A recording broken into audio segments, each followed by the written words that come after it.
Ժամանակը մեկ դարով հետ է պտտվել Արամի փողոցում։ 1917-ի դեկտեմբերին երևանցիները դիմավորեցին առաջին հանրապետության փաստացի ղեկավարին։ 1915-ի Վանի ինքնավար հայկական նահանգի նահանգապետ Արամ Մանուկյանը եկել էր գլխավորելու հայկական առաջին կառավարությունը։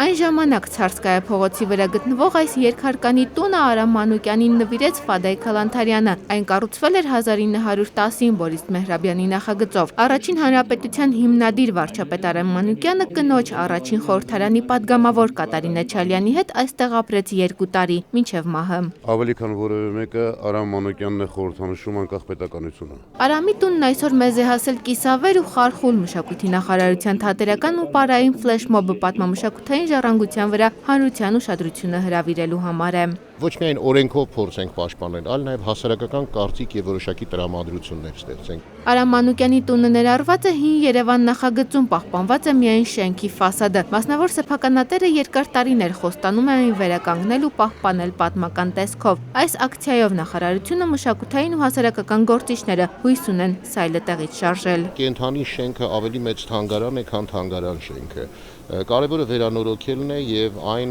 մթնոլորտը, ինչ ունեցել է շենքը առաջին հանրապետության տարիներին, այդ մթնոլորտը այս շենքին նորից ներարկելն է։ Արամի տունը ոչ միայն պետք է պահպանվի, նաև դառնա նոր Երևանի այցեքարտը, մշակույթի նախարարի խոստումն է։ Առաջին հանրապետության լեգենդար վարչապետի հարկի տակ կգործի թանգարան։ Դեռ 1998-ին էր Արամ Մանուկյանի Մոսկվա բնակ դուստրը Սեդա Մանուկյանը ընտանեկան մասունքներ նվիրել Հայաստանին։